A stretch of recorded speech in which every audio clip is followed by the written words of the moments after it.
नमस्कार. आमदार साहेब, आपण मला सांगा, वाशिमच्या बाबतीत जर बोलायला गेलं ना, वाशिम विधानसभा क्षेत्राचा काय एक विजन आपण ठेवलेला आहे विकास कामाकरिता?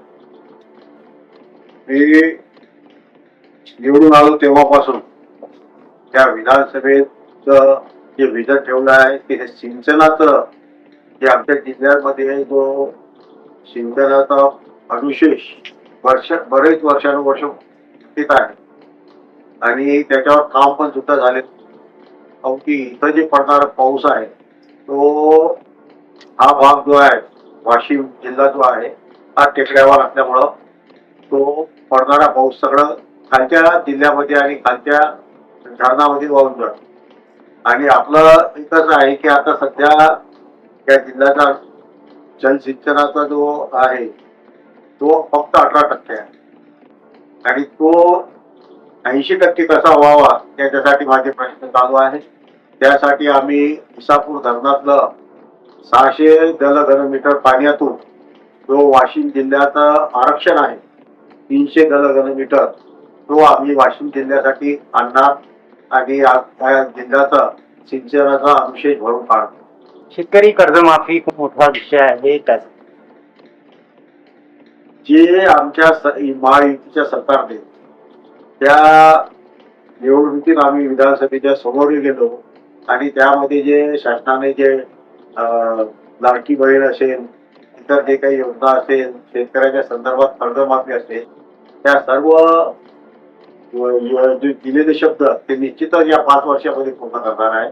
शेतकऱ्याला पण आपण दिलासा दिल्याशिवाय राहणार. जिल्ह्यात पायाभूत सुविधाच्या बाबतीत जर बोलायला गेलं, जिल्ह्यात खूप जागे रस्ते खराब आहे, पिण्याच्या पाण्याची टंचाई आहे, नियमित वीज पुरवठा सुद्धा कुठे कुठे होत नाही. यासाठी कशा प्रकारे प्रगती करणार आपण वीज पुरवठ्यासाठी आपल्या जिल्ह्यामध्ये मोठ्या प्रमाणात सोलारचं काम चालू आहे. 2026 पर्यंत सोलारच्या माध्यमातून संपूर्ण शेतकऱ्यांना विद्युत पुरवठा होईल, ते दिवसा. आणि तिकडे जर शेतकऱ्याला सोलारच्या माध्यमातून वीज पुरवठा झाला तर जी आपली उरलेली वीज आहे त्याच्या माध्यमातून शहराच्या नागरिकांना आणि उद्योजकांना खूप मोठा दिलासा होईल. आरोग्य आणि शिक्षणाच्या बाबतीत जर बोलायला गेलं तर फारशी स्थिती अशी काही चांगली नाही आहे जिल्ह्याची. यासाठी कशा प्रकारे आपण काय म्हणजे समजलं? आमच्या जिल्ह्यामध्ये आरोग्याच्या बद्दल विषय घेतला तर आमचा जिल्हा हा महाराष्ट्रातून 100 दिवसाचा जो श्रम साहेबांनी कार्यक्रम लावला होता त्याच्यामध्ये आमचा वाशिम जिल्हा प्रथम आला आहे. आणि इथं जे ग्रामीण रुग्णालय आहेत आणि प्राथमिक आरोग्य केंद्र आहेत तिथं संपूर्ण व्यवस्था 90% पूर्ण आहे आणि तिथं चांगल्यापैकी ओपीडी निघतात आणि बऱ्याचपैकी आरोग्याची सेवा निरंतर चालते. त्याच्यामुळे आरोग्याचा एवढा काही प्रश्न आमच्या जिल्ह्यामध्ये नाही. आणि जे अपघात होतात, कॅन्सरचे आजार आहेत, किडनीचे आजार आहेत, असे बरेचसे मोठे आजार आहेत, त्याच्यासाठी पंतप्रधान योजनेच्या माध्यमातून आणि मुख्यमंत्री सहायता निधीच्या माध्यमातून आम्ही बऱ्याचशा पेशंटला मदत करू. शैक्षणिक क्षेत्राच्या बाबतीत जर बोलायला गेलं, डिजिटल सुविधा जी आहे ती कशा प्रकारची आहे शिक्षणाच्या बाबतीत? शिक्षणामध्ये जर आपण सांगितलं तर शिक्षणामध्ये आपला जिल्हा खूप मागे आहे आणि त्याचं हे कारण आहे की इथले जे राज्यकर्ते आहेत त्यांनी त्याच्याकडे विशेष लक्ष दिलं नाही. पण मी माझ्या मतदारसंघामध्ये आता आमची शाळा क्रमांक 2 आहे, तिथं एक 80 लाखाची बिल्डिंग देऊन तिथं चांगल्या प्रकारच्या सोय आणि माझ्या मतदारसंघामध्ये जिल्हा परिषद असो, नगर परिषद असो, काय जिथं जिथं काही त्यांना सुख सुविधा आणि जिथं जिथं त्यांना युटिलिटी आणि टेक्निकली जिथं जिथं त्यांना आपण मदत करता येईल ते पूर्णपणे करू. आणि शिक्षणामध्ये पण या 5 वर्षामध्ये नक्कीच क्रांती घडून पडेल. महिला सुरक्षेच्या बाबतीत जर बोलायला गेलं तर महिला सुरक्षेसाठी किंवा महिला संगोपनासाठी काय नेमकं करणार आहे? महिलांना सक्षमीकरण करण्यासाठी आपण लाडकी बहीण योजनेच्या माध्यमातून त्यांना मदत केलीच आहे आणि बचत गटाच्या माध्यमातून खूप साऱ्या योजना आहेत त्याच्या माध्यमातून महिलांना सक्षमीकरण आणि येणाऱ्या भविष्याच्या राजकारणामध्ये विधानसभा आणि लोकसभेमध्ये महिलांना 30% आरक्षण देऊन त्यांना राजकीय सेवक आणण्याचा प्रयत्न मोदीजींनी केला आहे. रोजगाराच्या बाबतीत जर बोलायला गेलं तर वाशिम जिल्ह्यामध्ये रोजगार निर्मितीसाठी काय एक विजन आहे? रोजगार जिल्ह्यामध्ये रोजगार नसल्यामुळं हा जिल्हा आकांक्षित जिल्हा म्हणून ओळखला जातो. आणि हा आकाशित जिल्हा पुसून काढण्यासाठी मी निश्चित प्रयत्न करेन. इथं उद्योग तसेच सिंचन आणि वीज या सगळ्या गोष्टी आपण या जिल्ह्यामध्ये त्या प्रत्येक माणसाच्या हाताला काम, युवकांना काम अशा पद्धतीचं काम करणार आहे. आणि निश्चितच येणाऱ्या काळामध्ये आपण 5 वर्षामध्ये हा जिल्हा आकाशित या शब्दातून बाहेर काढू. तुमच्या आधीच्या जनप्रतिनिधींनी किंवा त्यावेळच्या प्रशासनाने काहीही कामं केली नाहीत असे आरोप सातत्याने होत आहे, यावर तुमचं मत काय? मागचा जे कार्यकाळ होता तो कार्यकाळामध्ये आमदार साहेबांना काही जास्त समजायचं नाही आणि त्याच्या मागची जी टीम होती त्यांनी त्यांचं स्वतःच गडबडलं आणि शासनाच्या अधिकाऱ्यांनी त्याच्या अशिक्षितपणाचा फायदा घेतला आणि सगळीकडे दीर्घाईने कुठंच जलद गतीने काम झाले नाही. त्याच्यामुळं हा जिल्हा आणि हा मतदारसंघ कामाच्या बद्दल आणि विकासाच्या बद्दल मागं पडला. संकल्प अधिवेशन झालं त्यात आपण कोणते कोणते मुद्दे मांडले होते आणि काय निधी मंजूर करण्याचा प्रयत्न आपण केला, किती निधीचा आपण त्याच्यामध्ये सिंचनाचा जो प्रश्न आहे महत्वाचा तो त्या अधिवेशनामध्ये मांडला. जो इसापूर धरणाचं पाणी वाशिम जिल्ह्यामध्ये पाईपलाईनद्वारे आणि ड्रीप करून इथं संपूर्ण जिल्ह्यामध्ये कसं त्याचा हे होईल एक हा प्रश्न मांडला होता. आणि एक इथं हॅमचा जो रस्ता आहे तो समोर अपूर्ण म्हणजे कमी रुंदीचा झाला, त्याच्यामुळे 10 ते 12 लोकांचा मृत्यू झाला. त्या रस्त्याची बी रुंदी वाढवावी आणि इथचा जो आरोग्याचा जो प्रश्न आहे आपण तिथं मांडलाय की इथं या जिल्ह्यामधून सगळ्यात जास्त 125 किलोमीटर समृद्धी महामार्ग आमच्या जिल्ह्यातून गेला आहे आणि समृद्धी महामार्गावर जे ऍक्सिडेंट होतात, जे अपघात होतात, त्यांना तात्काळ अगर मदत मिळत नाही तर त्यांना प्राण गमवावं लागतं. त्यासाठी समृद्धीला लागून सेलू बाजार येथे ट्रॉमा सेंटर चालू करण्यात यावं आणि कार्डियक जे व्हॅन्स आहेत ते उपलब्ध करून द्यावा. हा पण आपले प्रश्न साहेब, आपण आपल्या स्वप्नातला वाशिम जिल्हा हा कसा असायला पाहिजे काय सांगा?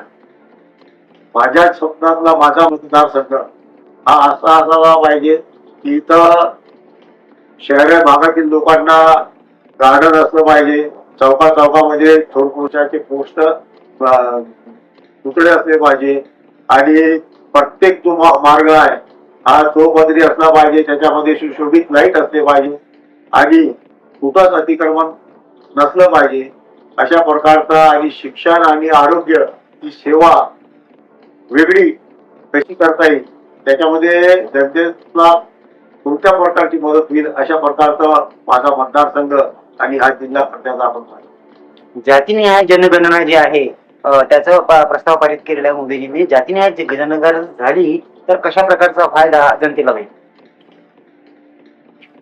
जातीय जनगणना जर झाली ही बऱ्याच दिवसाचा रखडलेला प्रश्न आहे आणि याच्यामुळे जो आरक्षित जो लोक आहेत म्हणजे मराठा समाज असेल, ओबीसी समाज असेल, एसटी समाज असेल, जाती न्याय जनगणना झाली तर त्याचा फायदा निश्चितच आरक्षणामधले जे लोक आहेत त्यांना निश्चित होईल आणि आपली जी संख्या आहे मतदाराची त्याची पण एक ओळख होऊन त्याची पण एक नवीन यादी तयार होईल आणि अशा प्रकारची जनगणना होईल की जे भूतपूर्व भविष्य मोदीजीचं जे स्वप्न आहे त्याच्या माध्यमातून या देशाचा नक्कीच विकास होईल.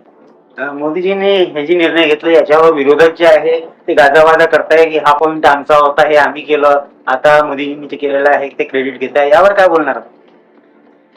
विरोधकांनी 50 वर्षाचा कालखंड मिळाल्यावरही ज्या प्रकारची भारताची दुर्गती केली, त्या प्रकारचं सैन्याचं नुकसान केलं, शेतकऱ्याचं नुकसान केलं, जल जमीन आणि आकाश तिन्ही ठिकाणी प्रचंड भ्रष्टाचार केला. हे काय लोक विकास करणार आहे? जे मोदीजीचं विजन आहे, ज्या दिवशीपासून मोदीजी पंतप्रधान झाले आज 11 वर्षे पूर्ण झाली आहे. 11 वर्षामध्ये भारतामध्ये बऱ्याच ठिकाणी प्रचंड प्रमाणात विकास झाला आहे. ते रस्ते असतील, सैन्याचं मिलिटरीचं साहित्य असते, आरोग्यामध्ये जी आपले जे गरीब बांधव आहेत त्यांना ऑपरेशनाची सोय नसते होत. आज पंतप्रधान योजने अंतर्गत शेतकऱ्यांना आरोग्याच्या साठी लोकांना ज्या प्रमाणात निधी उपलब्ध होतो एका सामान्य माणसाला काळजी करायचं काम राहिलं नाही. अशा प्रकारचा विकास मोदीजी करून दाखवत आहे आणि याच्याही पुढं भारताला तशा प्रकारे पहिल्या नंबरवर आणता येईल अर्थव्यवस्थेमध्ये, ते पण मोदीच्या माध्यमातून आम्ही सगळे मिळून करणार. महाराष्ट्रामध्ये येणाऱ्या काही महिन्यामध्ये स्थानीय स्वराज्य संस्थेच्या निवडणुका होणार आहेत. कसं बघतात?